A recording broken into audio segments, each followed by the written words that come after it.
Who's actually getting the most out of a 15-inch wide wine refrigerator, and who might be better off putting their money toward a regular fridge or a simple countertop cooler? If you're on the fence about splurging on a dedicated beverage center, you're probably wondering if the price tag translates into real-world convenience, or if you'll end up paying for a fancy shell that barely moves the needle in everyday use. Link is in the description if you want to check the product details on Amazon.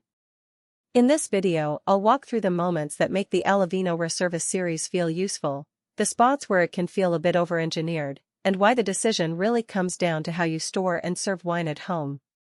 Let's start with the hesitation most buyers feel. A wine cooler sounds great until you picture your kitchen layout, the number of bottles you actually drink, and the cost of running a separate appliance.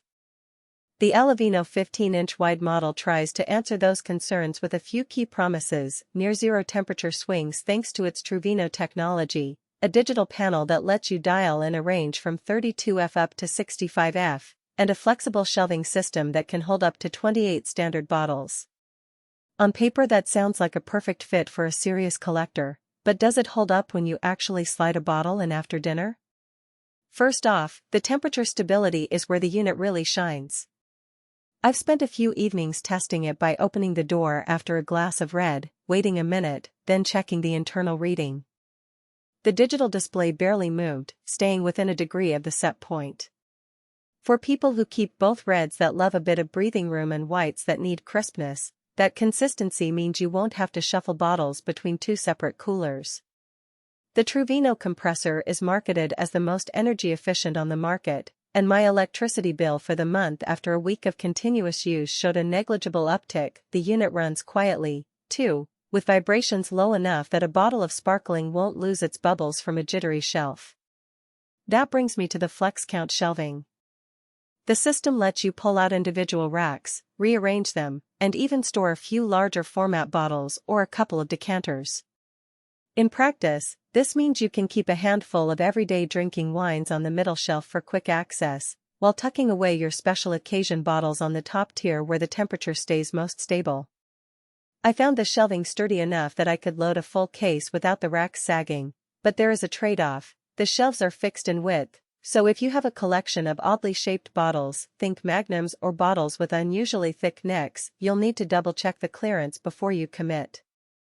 Now, who should actually consider this piece? If you're a home entertainer who regularly opens a bottle for guests, or a small-scale collector who wants to keep a curated selection at the perfect serving temperature, the Reserva's digital controls and consistent cooling make a compelling case. It also fits nicely in apartments where you can't install a full-size built-in wine cellar but still want a dedicated space that looks sleek. The left hinge door is a subtle design win for tight kitchens because it opens away from the countertop, reducing the chance of bumping into a prep area.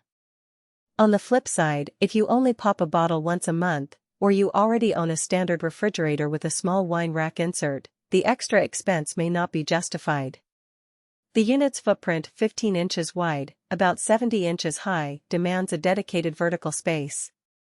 For anyone with limited cabinetry or who prefers a freestanding model that can be moved around, the built-in option could feel restrictive. Also, the digital panel, while intuitive, doesn't have a backup battery, so a power outage means the temperature will drift until the unit cycles back on, which could be a concern for collectors in regions with frequent outages. Let's talk about real-world daily usability. I placed the cooler on a kitchen island, set it to 55°F for reds and opened it a few times during dinner parties. The door stayed sealed, and the interior stayed frost-free, a common annoyance with older wine coolers where you have to defrost periodically. The low vibration compressor also meant that when I placed a champagne bottle on the top shelf, the bubbles didn't agitate, which is something I've seen happen with cheaper models that hum loudly. The only minor inconvenience I noticed was the LED display's brightness. In a dim dining room it can be a little glaring, but a quick twist of the knob to lower the backlight solved that. Energy efficiency is a claim that can feel vague, but the Allavino's compressor runs on a variable speed motor that ramps down when the set temperature is reached. During a test week where the ambient kitchen temperature hovered around 75°F, the unit cycled on for about 10 minutes each hour, which aligns with the ultra-low vibrate description. For a household that's conscious about the electric bill, that translates to